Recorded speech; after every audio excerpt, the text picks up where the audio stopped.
This is Titletown Sound.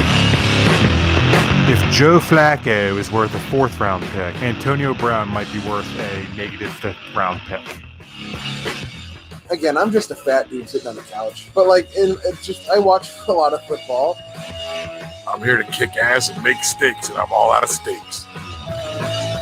Year 1, he was like, all right, guys, I don't know what Dom taught you, but you need to have 11 guys on the field. A trained orangutan could have done a better job than Ron Jones. I mean, not even well-trained. Welcome, Packers fans, to the Titletown Sound podcast. This is a podcast for fans of the Green Bay Packers and fans of semi-peaceful transfers of power. Joining me is my co-host, who is a fan of inaugurations in general and a fan of today's events. It's James Corsmo. James, how you doing?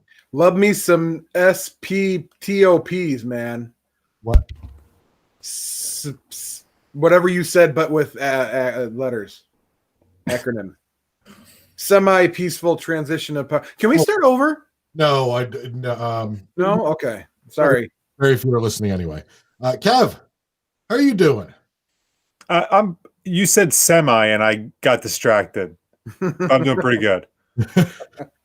Gentlemen, I don't know if you're aware of this, and I don't want to spoiler alert. If you haven't watched last week's Green Bay Packers game, the Packers are going to the NFC Championship game. Now, that would be football? I thought you stroked out, but you've taken that to a new level. Yeah. We're going to talk more about the game, but like a hot knife through butter, the Green Bay Packers took care of the LA Rams. And I don't want to say that I'm all in at this point, but I'm wearing my Tramon Williams jersey and my Zubaz pants, and I'm disappointed that my headphones aren't green and gold. I mean, you have any kind of markers or paint? We could take care of that real quick. It's like an Antonio Brown helmet. So before we get to the game, first, I don't know if anyone has prepared anything because we had a brief show meeting and we got halfway through the discussion and we abandoned it. But gentlemen, our recurring segment in Snacks. It's snacks. It's snacks of the week. What is going to be this week's snack of the week for the Packers game? And I don't know, Kevin, did you have anything like real planned, like snacks? I mean, last week I had a bag of hot fries, so I'll probably have a bag of hot fries at the ready, but nothing like super no, I'm not making anything. If that's the question, I'll purchase a bag of something, but I'm not going to make anything. James, anything special for this game? No. So I don't know if we've covered this before or not. I am one of those guys that one of those people. I don't eat during Packers games because I like my nerves are a bundle, and I just can't. I can't do it. I drink. That's great. Papa K is like that. Our dad, he's scary when you watch him if you never knew him outside of watching him during a Packers game, you would be very concerned for the gentleman. Well, my favorite part about watching a Packers game with Papa K is the kids. If there are kids around, as soon as the game starts, it's like they don't exist. And normally Papa K is the most Pied Piper of grandfather kids. you've ever met. Yeah. I don't know. What did the Pied Piper do? Was it good or bad? I'm not sure I'm familiar with that story. Pipers go, I would assume, pretty good. Otherwise, if he was just like a mediocre piper, then you would imagine piping would draw snakes. You couldn't have piping competitions. He was better than the cake piper. Snakes. And as the competition got more heated, there would be more snakes because it would be better piping. I'm confused now. I'm not gonna. How are we talking about Lang Piper? What is happening right now? Anyway, wait. what were we talking about? We were talking about eating during games. You don't do it. I do it. I am the other side of the coin, James. Yeah. My nerves cause me to eat. Like I have literally had a snack while waiting for my first snack to heat up in the microwave. The pre-snack, the pre-snack snack, of course. The microwave, James. Movement, yeah. What's the longest you have to microwave something for? Like max, you're looking at 4 minutes for like a Stouffer's lasagna. It's But like I couldn't it's wait. like it's a multi-snack marketing campaign. See, the funny thing is, Chris, I'm the opposite. Like, if I'm going to make myself a soft pretzel, it's going in the oven. I'm going to take the time it needs to go in the oven. It's either 15 minutes in the oven or, total, or 45 seconds in the microwave. I'm not cutting any quarters when it comes to my You're soft right, pretzel. and I'm the worst because every time I convince myself, oh, it'll be fine. Pizza rolls in the microwave. Oh, it's almost the same. And every time I'm disappointed. And every time I scold myself and say, this is what you don't learn. That's why you don't learn, because you're a fat ass and you can't wait like 8 minutes for your gratification. You also scald yourself on top of scolding yourself when you make pizza rolls in the microwave. So Well, a fat ass revelation Okay. for things of that nature is the toaster oven, because it's the best of both worlds. It's quicker than a conventional oven, and it cooks things better than a microwave. Invest in one of those. $25, you got yourself a lifetime of fantastic pizza rolls. That we are we're almost 7 minutes into this show. We're light on the Packers content, but ladies and gentlemen, we are heavy on the life skills. And what you learned that in this first 7 minutes is priceless. In fact, if let's say you've learned something, become a patron. Just as a sign of gratitude. Every week we will discuss appliances that can help you watch the Packers game. So there is news this week, and that news is that Brian Gutekunst is a badass, and we may be signing another defensive back. Tramon Williams was in town today, James. Yeah, that's amazing.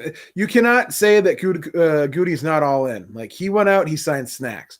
He went out, he's going to probably sign Tramon.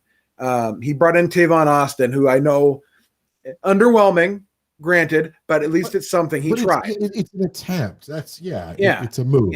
Snacks has been a little underwhelming so far too, but I don't know. They're saving him for the big time, I think. Goody's going out and he's making moves. If they win on Sunday and they play in the Super Bowl and Veldier is able to come back and they sign Tramon Williams, that's two players who played in the playoffs for other teams this season, which had never been done before in the history of the NFL. And I think Packers fans, or many of them, maybe not, but I think they understand that you're not making huge moves. Tramon Williams is not a lockdown cornerback. Tramon Williams is 4 years shy of Social Security, if I'm not mistaken, but he's solid. He's good depth, and Gutekunst, Kevin, is using every rule to his advantage, and that's what you want to see. Yeah, Chris, like you said about Tramon Williams, the plus side is he's already gotten both of his vaccinations for COVID because he's 65 years old, so that's great. I think you see by GM Brian has done a great job. I don't know if you guys mentioned the lineman Veld here, or however you say his name, signing him as well. I guess you just did. I know that the talk is going to be about, didn't get a second receiver or didn't beef up the receiving core or whatever, but, did sign bunches of funches. He just didn't want to play this year. But these are, and look, and what has been the problem this year? It certainly hasn't been the receiving core. It seems like the guy might have an idea of what he's doing. It's odd that the general manager would know his team better than blog people and but podcasters. If it weren't, if we weren't allowed to complain about sports, we wouldn't have a podcast. Maybe the world would be a better place, but we wouldn't have a podcast. So I get it that people want to play armchair GM, but when you've been wrong, admit it. And we were wrong. All of us were wrong when we said the wide receiver talent on this team isn't deep enough. That's true.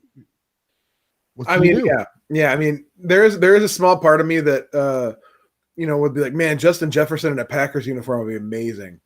And then there's another part of me that says, but we don't need him. I mean, and that's okay. The Packers have who they need, I think.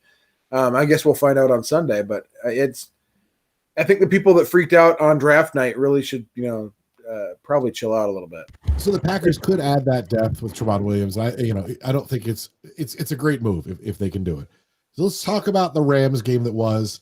The Packers' performance in that game. It felt like to me that it was really never in doubt. And the way I want to go through this game, like we have been the last couple of weeks, is going through the true false questions we ask. And remember, if you become a patron at a Hall of Fame level, you will get to participate in the true false. So it's fun to do. Anyway, true false question number 1 was true or false. The Packers will finish the game with more passing yards than the Rams. That one is a big fat true. The Green Bay Packers finish with 296 yards through the air, while Jared Goff and the Rams 174. Another fantastic Aaron Rodgers performance. Yeah, I mean, all around great performance. I was really impressed with the way that the defense played. I know we're not talking about the defense right now.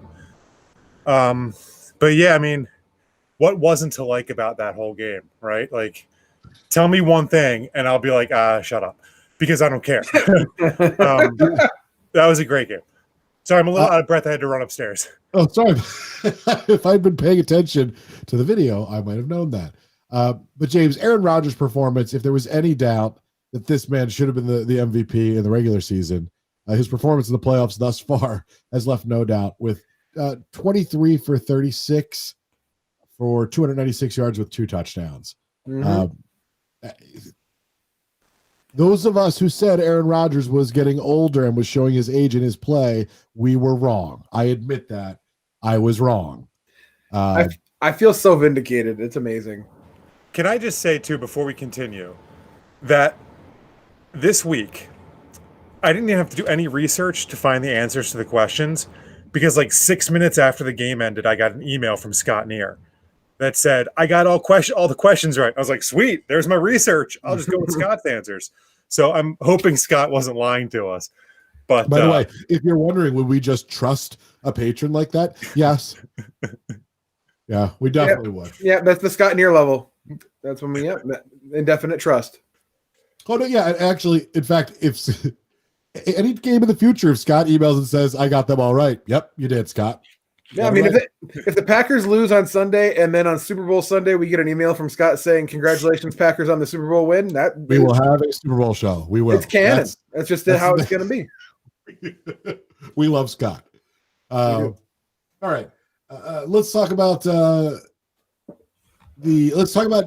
Rams through the air, the Green Bay Packers, and they're battling Jared Goff. I mean, that's a tall order, James, as you know. It's a tall, like it's like 5'9". Goff wasn't bad. He completed 20. He was 21 for 27 for only 174 yards and a touchdown. Not a bad performance for him. And in fact, a performance that probably should have been good enough to beat. That's the way they're designed. If Jared Goff plays the way he did, that Rams team is designed to win. I think last week I made the comparison, if I remember correctly, of Jared Goff. I said he's somewhere between Kirk Cousins and Mitch Trubisky. And I feel like that was pretty much exactly how it went, because when the Packers played the Bears in Week 17, Mitch Trubisky was, I think, 57 of 58 for 102 yards or something like that. That's kind of what Jared Goff did. He went, ridiculous percentage completion and no yards. And I mean, so I will happily give up a 91% or whatever it is percentage completion to a quarterback. That's great. If you're only giving up 100 and whatever yards it was.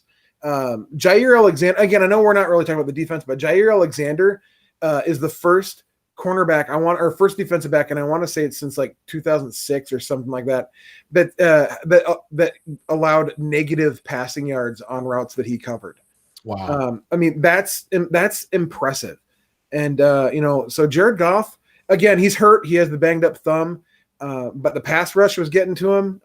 And he didn't have Cooper Kupp. So, Robert Woods was covered, and it was, defense played really well. And I guess my point is he protected the football. They didn't look. He didn't look terrible, but yeah, the injury definitely is what kept everything in front of him. But their defense is meant to be better than it was. Their defense is meant to stop the Packers more than they did. Yeah, they're definitely predicated on defensive. True or false number 2 is true or false. Aaron Donald will have more than 1 sack against the Packers. That was false. Kevin, it was like he wasn't playing.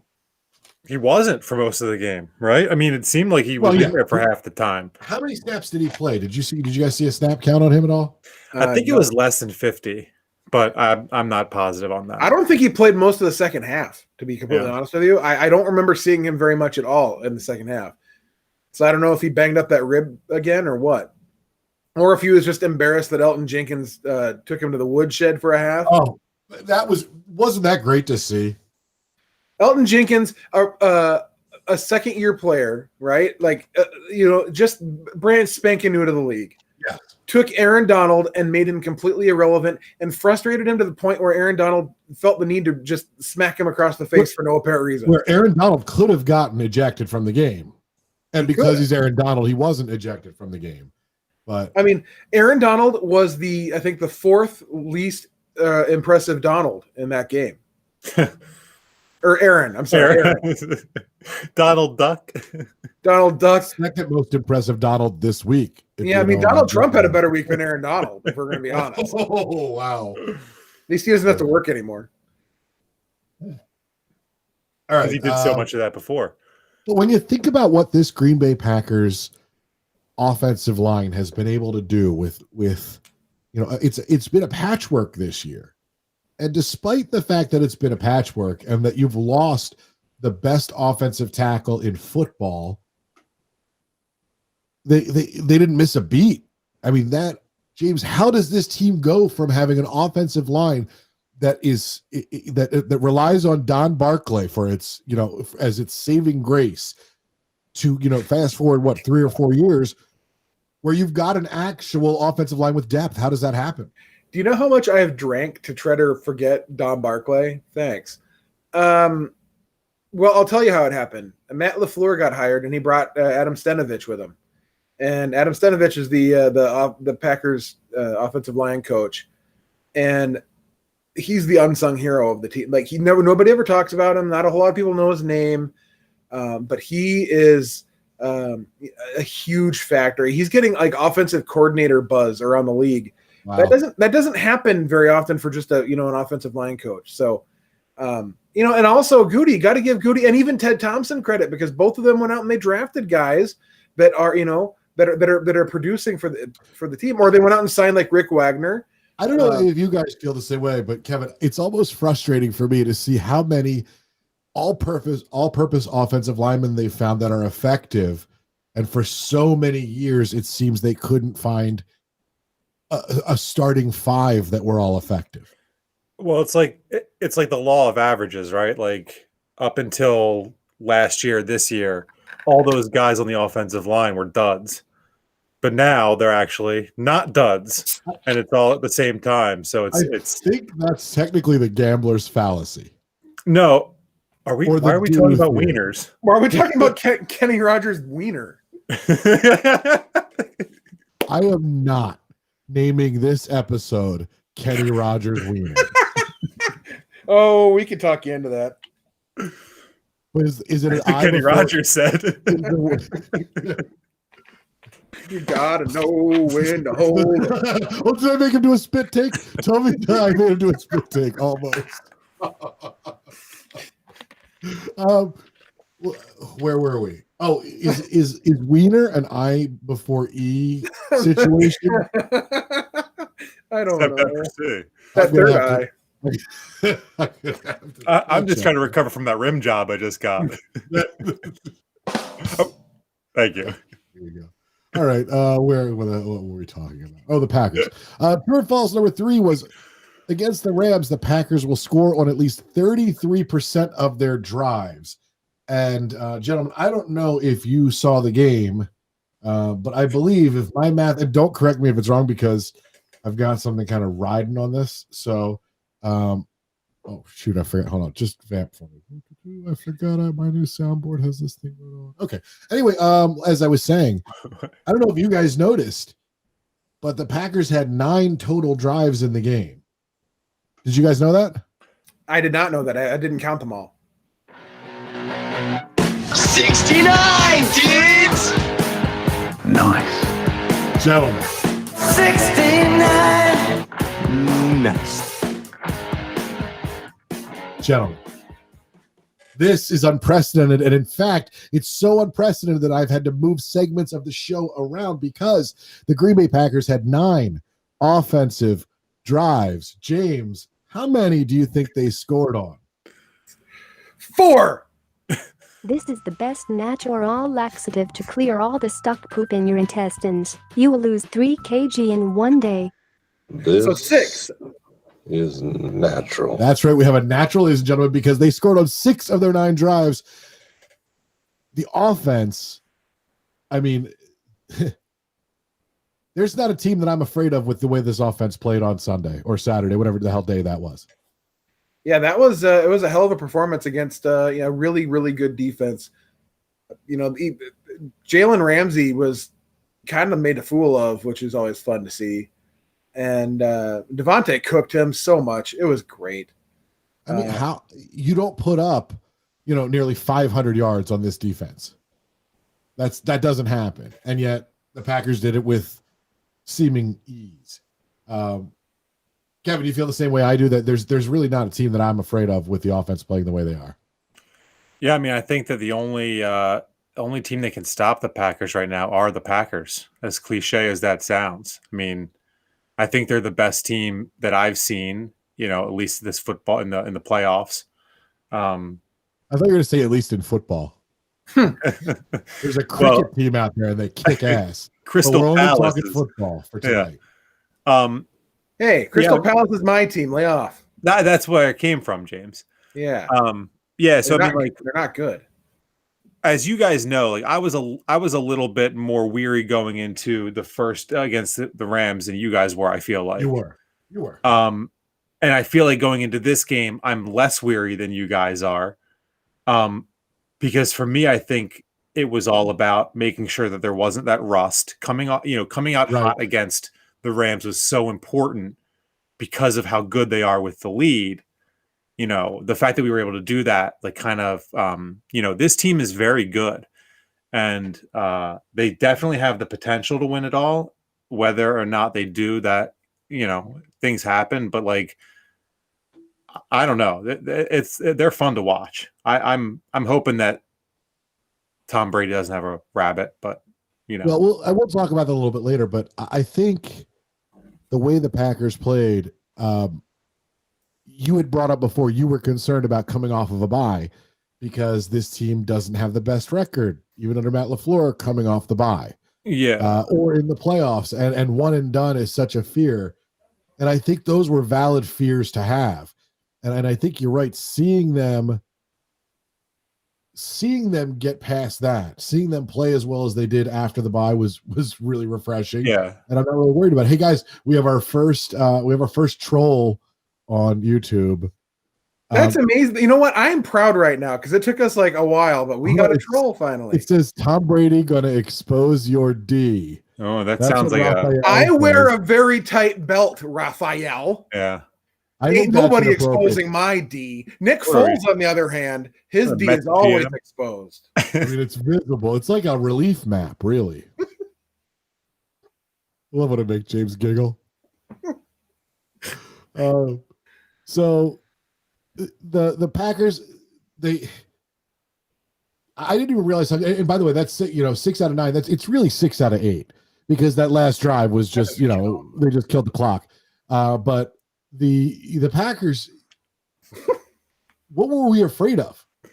What were we afraid of with this offense? I mean, I'm kind of kidding. Exposed D. Raphael got you all off your game. No, he exposed your D, so to speak. I mean, with the Rams, I was worried about Jalen Ramsey because he's a legit number 1 cornerback. I was worried about Aaron Donald. I didn't realize how bad that rib injury was. I really thought he was going to tough through that. I'm not saying he couldn't tough through that. Aaron Donald's a badass, and I respect the hell out of him. I mean, no disrespect to him at all. I just thought that he was gonna play more and play better. And I mean, they're a legit defense all around. They have other defensive linemen that are really well-rounded to that defense. And they have a good linebacking core and their defensive backs. I was worried about not having a running game and having the passing game taken out because of that, but that's just not what happened. Yeah. All right. The next question was, against the Rams, Davante Adams catches at least half of his targets and has at least 60 yards. That was true or false? The answer to that one was true. And it was close on the yards. He had 66 yards, 9 receptions on 10 targets. And again, 66 yards with a touchdown for Davante Adams is quite the pedestrian outing. But 9 out of 10, the man, he's as close to a sure thing as you can get. Yeah. He's it's a special year for him for sure. It's been what a fun time it's been watching him. And that whole offense, when they click, when the running game is working and you got Davante Adams catching everything thrown to him and Aaron Rodgers putting the ball in places that other quarterbacks can't, it's a fun team to watch. Kevin, agree or disagree? I'm going to agree with that and get the square. Square. That's correct. There's a reference for all of our 60-year-old listeners. Papa K. Oh, that's so kind of you. He's a full vaccination age. The last question was true or false. The Packers will score first against the Rams on Sunday. That was true. And they didn't look back after that. Kevin, this team is definitely designed to play from a lead, but it's hard to imagine a team that can stop them very much. With the way that they played on Saturday. Yeah, I mean, to be honest with you, I am just as impressed with the defense, I think, as I am with the offense. We expected the offense to be good, and they have been, but I think the defense was really good too. So. Even if the offense doesn't score on 66% of their drives against Tampa, the confidence that I have in the defense to make that not necessary is a lot stronger, I think, than it would have been a couple weeks ago. Yeah. Yeah. I mean, look, I think the best thing that happened this season was Zadarius Smith and Preston Smith and Rashawn Gary and whoever else it was walking up to Mike Pettin and just saying, look, Coach Mike, we can't pronounce your last name, but we know defense. Could you please just let us play the defense that we're meant to play? And ever since then, things have gotten better. They still play that weird zone, like drop zone, that leaves the middle of the field wide open, and that's just going to be what it is. But I mean. Zadarius, they won't figure that out. Yeah, right. I mean, but Zadarius Smith and Rashawn Gary are special. Preston Smith, he's not going to be around for much longer. But Jair Alexander, All Pro, should be an All Pro. It's special. And then if you add Tramon Williams, you have that veteran mindset, and he's been there before. He's done this. That would be 3 Super Bowl winners on the team. Yeah. I mean, that's the defense is trending up, and I don't want to jinx it, but they look good. All right, we gotta get to the break. But before we do, we have some OG patrons to thank. If you want to become a patron, you can support the show with a small or large per episode donation. Go to www.patreon.com/TTSO. If you do that, we'd really appreciate it. I believe a Folesian donation is $9.50 per episode. Correct me if I'm wrong. Around $9.50. Got it. All right. Got it. All right. So the Packers are headed to the NFC Championship game. So I thought it'd be appropriate to use this time to talk about our patrons and their quest for their own championships. Jason Hicks. Everyone who knows Jason knows he likes 2 things. 1, to compete. 2, to fireman carry his wife everywhere. which is why when Jason learned about the North American Wife Carrying Championship, he quickly bought his plane tickets and registered to secure his spot in the next contest. Jason insists that it's not for the prize, which is it's your wife's weight in beer and 5 times her weight in cash. So that's, yeah. So I like that. That's like a handicapping system. I like that. So now my question is like after you win, do you just like load up on the cheese curds for like 40 minutes before the awards and weighing ceremony, or how does that work? Oh, there must be some strict watching. I would imagine. Could you imagine if they like weighed the wife like one of those tuna contests, like, put on a big scale in front of everybody? Like, come on. All right. Every year, Scott Neer travels to Wales to compete in the World Bog Snorkeling Championship. Oh. Scott, in his flippers and snorkel, swims a 190-foot stretch of bog for the right to be called the world's best bog snorkeler. Why would you want that? I'm sorry. That's our patron I'm talking about. It's because he's got so many other championships that he just, likes to mix it up. Jeff Augustine. What started as an excuse for Jeff to play chess without a shirt has turned into Jeff becoming the chess boxing amateur world champion. I need to know more about this chess boxing. No, that's a real thing. It's it's like 11-minute rounds of like it's chess and boxing. I'll Google it. Chess and boxing. Chess and boxing. In 2019, Milo with a concussion. See how that goes. In 2019, Milo Meadsong boarded a flight to Sheffield, England to participate in the Underwater Hockey World Championships. Not realizing it was a team sport, however, Milo showed up with no teammates and was forced to win the competition single-handedly. He came up for air 4 times in the 6 total matches he played. So that was impressive. Wow. Is it hard to ice skate underwater? Well, you have to do it upside down. So, yeah. Of course. You have to Lionel Richie it. I get it. All right. Chris Korsmo is a world-renowned bong thrower and champion blindfolded joint roller. What? Wait. World titles again. We laughed over it. I'm sorry. Go ahead. That's okay. She earned her titles of bong thrower and championship blindfolded joint roller at the 2019 Hemp Olympics in Australia. And I do want to say the Hemp Olympics spelled Olympix. I mean, she did learn it from our dad. The bong throw.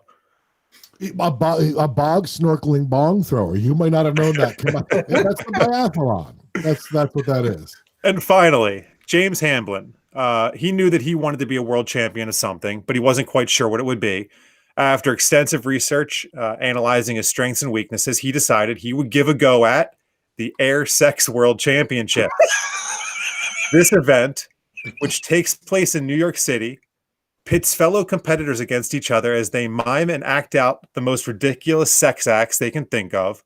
But the contest has only 3 rules. 1, no nudity. 2, an imaginary person or object must be included in the act. And 3, the final rule, which is also frequently adhered to in my household, all orgasms must be simulated. Well, I mean, what if you're like a method actor, though? That doesn't seem fair. I think that you probably have other questions you should be asking yourself if you consider yourself an actor here. Thanks to all our patrons for all their talents. If you donate some money per episode, we'll make up silly stuff about you too. It's fantastic. All right, we're going to be back in about 2 minutes. We'll talk about. We got to talk about Tom Brady, gentlemen. I don't want to. I don't want to either. We kind of have to. Tom Brady. When we come back, barf.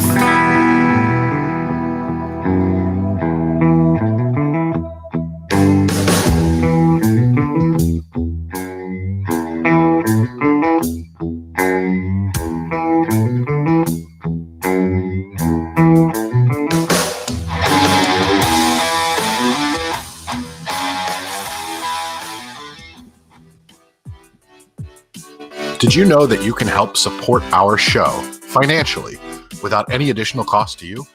Well, if you use Amazon, and let's face it, who doesn't? You can go through our Amazon affiliate link, and we'll get a small portion of the proceeds. You pay nothing extra, and you still get your awesome stuff delivered in like 2 days. So go to www.titletownsoundoff.com/Amazon and just order like you normally would, and you help the show. That's www.titletownsoundoff.com/Amazon. Happy shopping.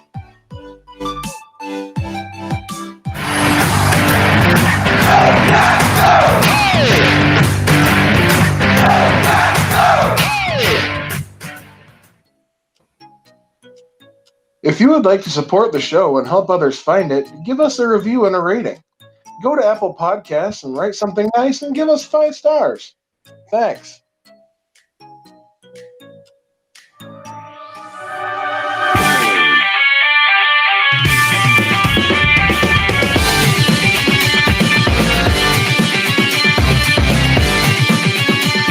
Welcome back, Packers fans. His ears just got blown out because I'm looking at the levels. Down a little. Welcome back, Packers fans. The Green Bay Packers are going to the NFC Championship game.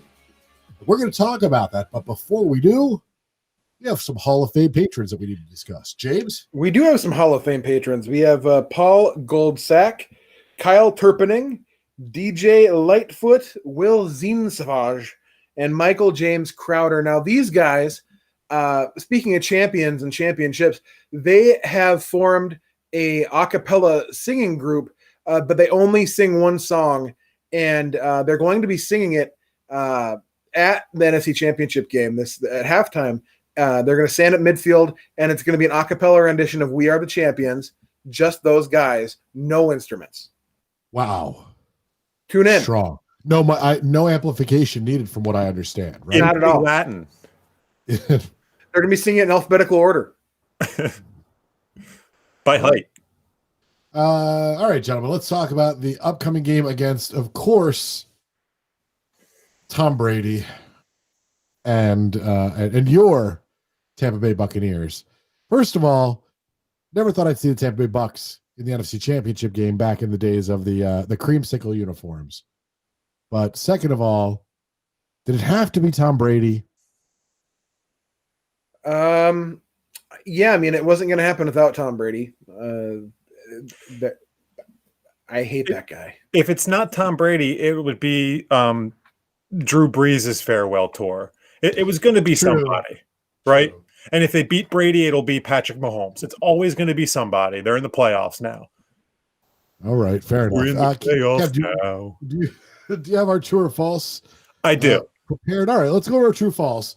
And that way we will break down the game in excellent, brilliant sportscaster-like fashion. Guys, guess what?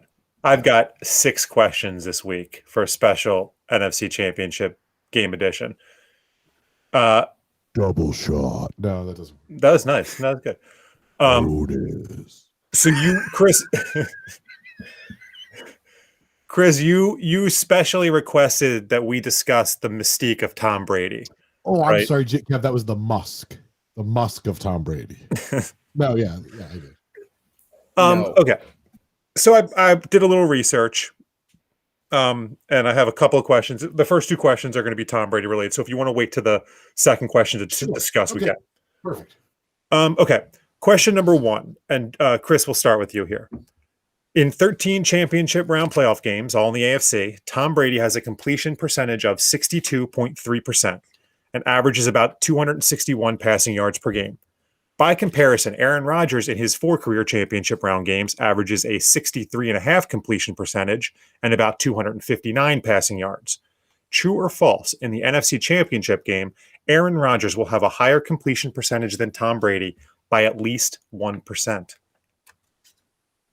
I'm going to say true, because I am all in, and I think it's going to, true. I think they're going to run away with it. I don't believe in the mystique of Tom Brady. We'll talk about that after this question. What about you, James? I want to say true, so I'll say true. I'm not 100% confident in it, but we'll go with true. I want to say true, but I am being held against my will, therefore I will say false.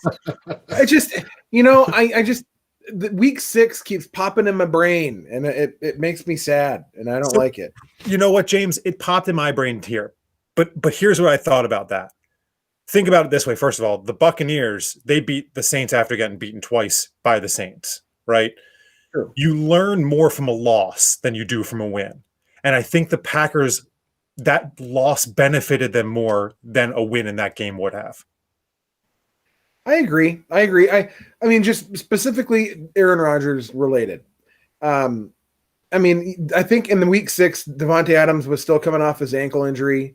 So I don't think he was 100%. And I know David Bakhtiari got hurt like halfway through the first quarter. So they were kind of playing with a makeshift offensive line on the fly in the middle of the game. Rodgers got sacked 6 times. 6 times in that game. Like a quarter of the sacks he took this season were in that one game. So, I mean, as long as the offensive line holds up, and again, we forget the Packers were dry. They were up 10-0, and they had their first quarter was really good. And yeah, let Kevin ask the next. First of all, give your answer. Let's go to the next true or false question. Then we'll kind I'll say true. I talked myself into true. I'm saying true because I'm all in. All right. Yeah. All right. Number 2, in his 13 championship games, Brady has thrown a total of 18 touchdowns. That's an average of 1.38 touchdowns per game. Aaron Rodgers is averaging 1.5 touchdowns per game in his 4 games. True or false? Aaron Rodgers will have more passing touchdowns than Tom Brady this week. James, what do you think? True. Chris? Yep. True. Yeah, I'm going true too. I didn't want to cut you off from your analysis, James, but I thought we were all going the same place here. Yeah. Yeah. So here's the thing. I also, when I hear these stats, you would think that some of them would concern me. But seeing how Aaron Rodgers played in those NFC Championship games of days gone by, when he didn't have a dynamic offense like he does now, when he didn't have a relatively, when he didn't have a creative coach, when his defense stunk, hurts you. The end of the year, you're even more stale than you were at the beginning. You know what? You make a really good point there. I mean, think about the last time the Packers had innovative, smart head coach and the players to make it happen was the Super Bowl season in 2010. The next NFC Championship game they played in was, I believe, against Seattle in 2014, and we all know how that ended. But it was Mike McCarthy who decided to kick field goals in the first half instead of punching it in from the 1. Then they played, Arizona. Or they played Atlanta and got boat raced because they didn't have a healthy team. Yeah, you know what? Damn it, that was good. I'm on board. Can we stop the show? Like that's no, but I do believe that when you're more of a conservative and staid head coach, the further you go into the playoffs, the more that can be exposed. And talent can hide that. And Aaron Rodgers almost did a few times, but this offense doesn't depend on Aaron Rodgers' talent. I mean, it does, but it enhances his talent. And that's what I think is exciting to see. I mean, against the Rams, how would you have known that this was one of the top defenses in the league? No. And the play that they ran in the end zone for Adams for that touchdown is a perfect example of that, right? Like that's the first time they've run that play this season, and they ran it to perfection. And that's the kind of stuff that sets them apart from. And you'll hear how some of these plays are variants of plays they've run all year, and essentially they've been setting teams up all year, but and they run this variant of the play. It's something Mike McCarthy wouldn't have done. No, and that play in particular, that might be my favorite play all year just because of the brilliance of it. It was so brilliant and its simplicity. It was so great. But like the thing about that is like you can't use that play anymore. Right? Like that play is done. Well, so that's cool because it got what you wanted out of it, right? Just like the Rams couldn't hook and ladder on a 2-point conversion anymore. Like you got what you needed. Or can they? Because now you'd never think they would do it again. So it's like the double psych out. But what they can do, or what the Packers can do, is run that same formation. Mm-hmm. Run a play that looks similar to that, and then and build something. It's really LaFleur is a genius, and Nathaniel Hackett. Yeah, I mean, they could drop kick it. They could, they could hit somebody in the head of the folding chair if they wanted to. They're not allowed to do that. Kev, what's the next true or false? All right, question number 3. In their first 2 playoff games this season, the Buccaneers are averaging 134.5 rushing yards. The Packers held the Rams to less than 100 yards rushing, and since the Packers last lost, the Colts, they've allowed an average of just 109 rushing yards per game. True or false, the Buccaneers will rush for at least 120 yards in the NFC Championship game. Chris? I'm going to say false, even though this is the one that I've been closest to not being all in. But I'll say false. It's going to be close. That's a decent number. James, what do you think? I'm going to say true because I think weather is going to be a factor. They're calling for a possibility of 1 to 3 inches of snow during the day on Sunday. So I think the running game might come into play a little bit more than it would otherwise. So, and it's not going to be ultra cold though on Sunday, right, James? I think last I saw like low to mid 20s. So I mean, colder than the Rams game, but not as cold as it could be. And guys, doing a little research before the show, I learned that the Packers are 8-0 against Tampa when the temperature is under 32 degrees. Wow. That's you broke rule number 1, but I'm impressed. And not Rocket League. It was either that or work. So, what do you think? Having Aaron Jones on this team, having Jamal Williams, having AJ Dillon on this team, allows you to not have to rely on Aaron Rodgers' arm if it's bad weather, if it's if it's difficult. Although he seems to thrive in that recently. It's nice to have a well-rounded offense and to have the luck to have the kind of talent. It doesn't happen often. Yeah, I mean, I think was last week the first week we've seen all 3 of them, I think. It might have been. I mean, and it worked really well. I mean, the Rams were giving up something like 70 yards per rushing rushing per game, and the Packers like doubled it. Aaron Jones had ripped off that 60-yarder to begin the second half. That when you can bring in AJ Dillon after a defense gets tired of tackling Aaron Jones and Jamal Williams, that is huge. That is a huge advantage. It seems to me like every time Dillon gets a carry, it's an 8-yard carry. Like I know it's not, but I feel like every time he gets it, it's an 8-yard carry. Yeah, well, I mean, with those thighs, I mean, how do you stop it? It's like tackling trees. Yeah, those things must like record seismic activity or something because woof. Okay, I don't know. Next question. We're still doing this, huh? Question number 4. While the Packers defense did not force any turnovers against the Rams last week, they have forced an average of 1.15 turnovers per game since week 7. You like how I did that? Yeah. They're also averaging 3 sacks per game in that same time span.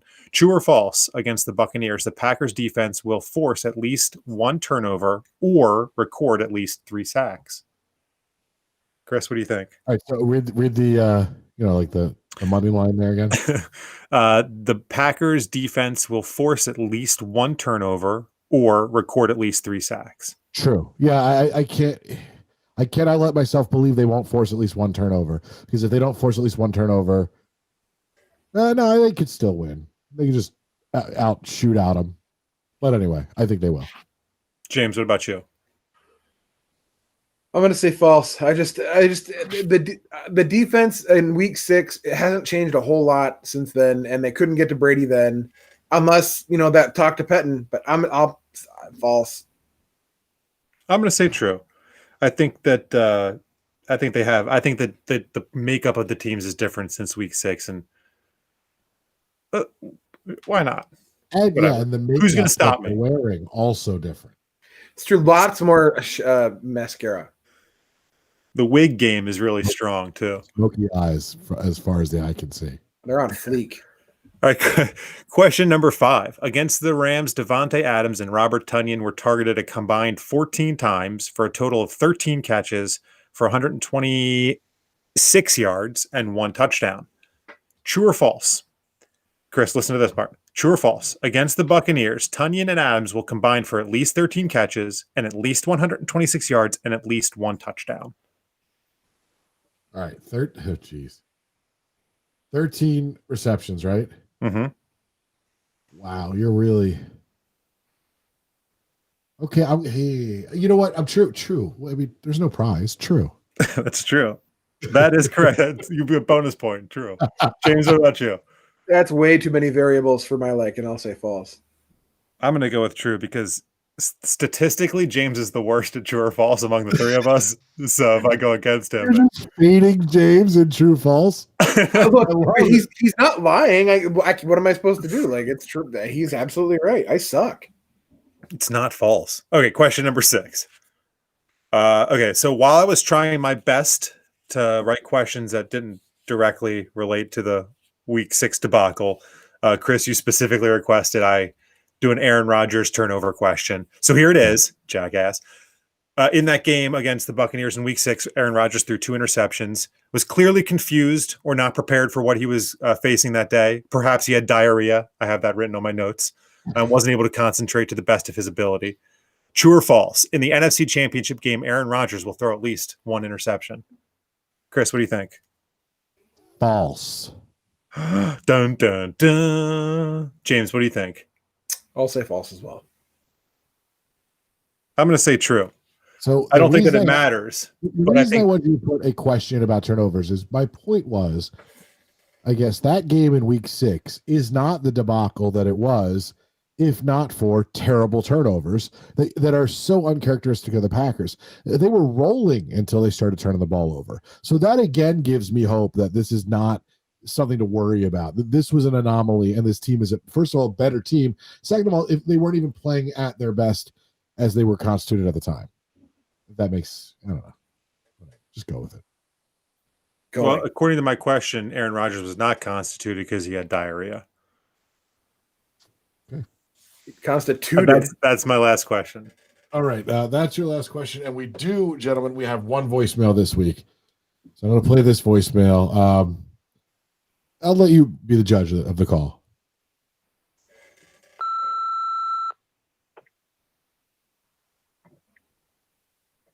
We go into the ship. We go into the ship. We go into the ship. Woo-hoo-hoo! Yeah, boys.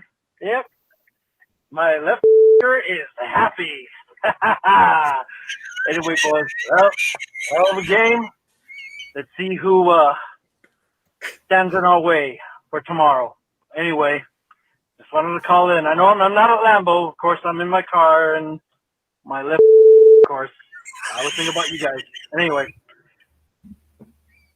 let's do this. Woo! That's all I have. Good night. God bless and go. Game. Let's see who. All right. There's Gabe. And again, his voicemail was set the wrong way on the soundboard, so it started playing again. But he was vulgar this week. Right? I thought so, guys. I thought that was a little. Hold on, was that one of the ones where you just bleeped it for fun, but he didn't say bad words? Yeah, I mean, he only said unnecessary censorship. He said nothing wrong. His call was completely clean and family friendly, and I just made him seem like an evil ass.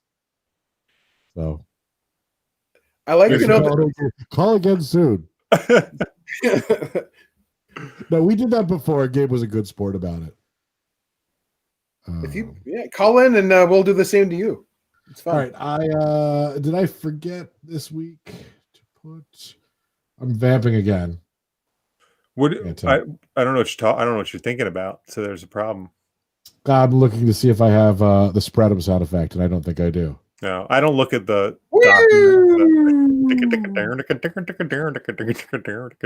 Go ahead and spread them. All right, good. That'll work. Gentlemen, it's not, I predict, the last edition of Spread 'em for the year.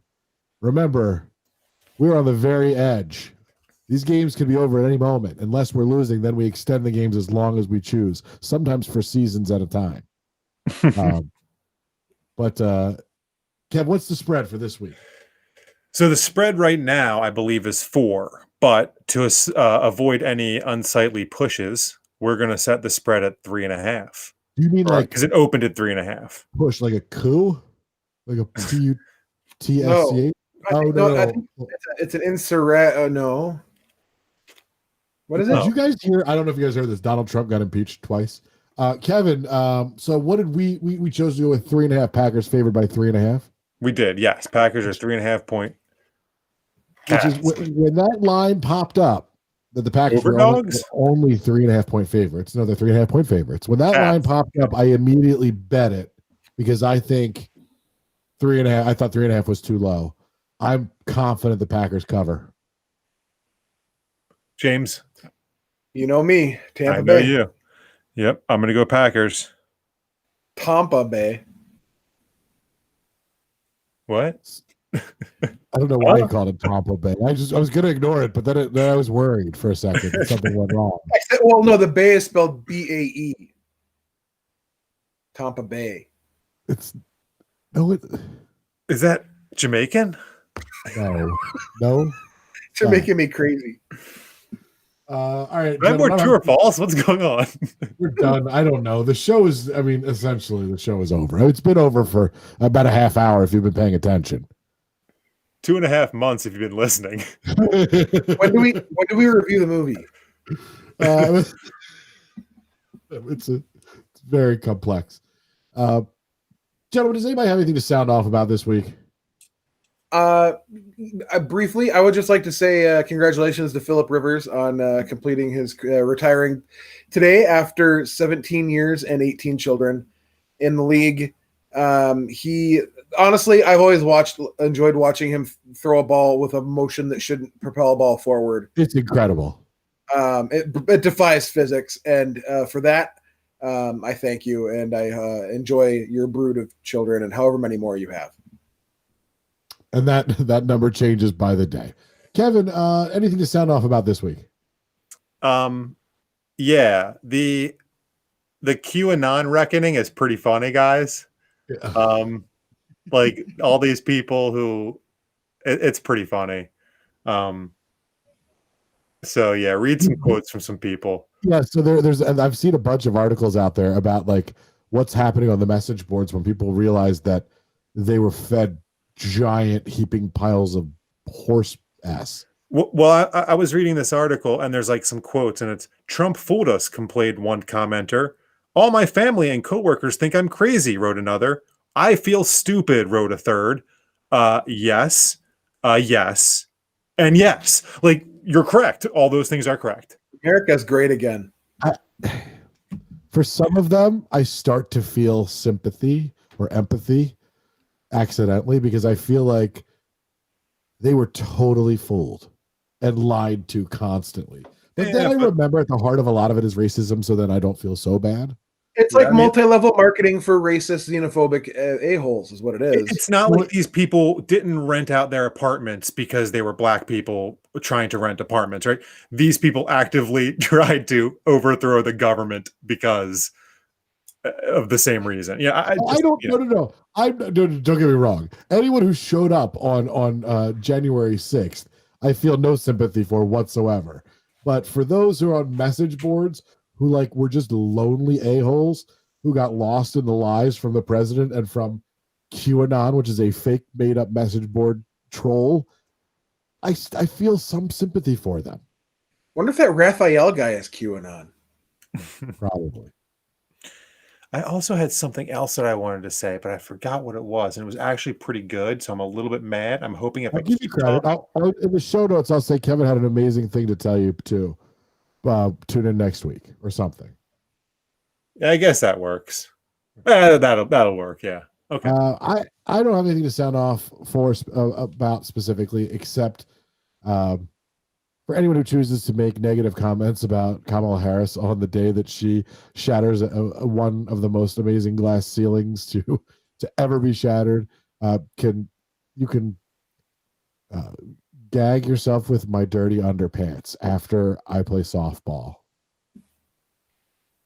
I see. I do it after you played hardball. That's when I would try to do it. I don't play hardball.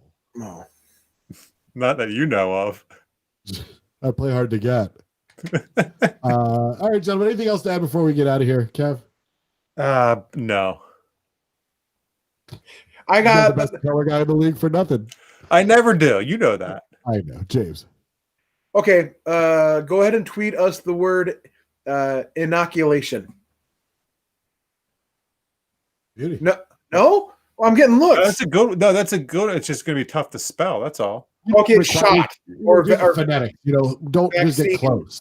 Or drug. Oh, and patron and listener. I guess that goes without saying. Patron, he's never heard the podcast. Patron, listener, and live show viewer James Hamlin reminds you, wear a damn mask. Please do. Just wear a mask. It's not that big of a deal. And you can mouth breathe and people never know. Like you can just let it all hang out. You don't have to brush your teeth. I mean, it's gonna smell for you, but other people won't know. It's a great reminder though that you forgot to brush your teeth, actually. And so another tip, I have giant lips and they get chapped in the wintertime. But if I put my mask on to walk the dogs, it's like its own little like mouth sauna and they're perfect. My lips are so supple right now, guys. You would never know that it's the middle of the winter. That's right. You heard it here on the Titletown Sound podcast. Wear a mask. It's a mouth sauna. Supple lips. I believe this will be episode 256. Mouth sauna. Why the hell not? Oh, it's so gross.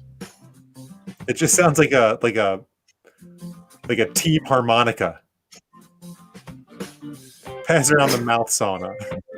This has been one of the weirdest episodes we've ever done, and I love it. I'm here for it.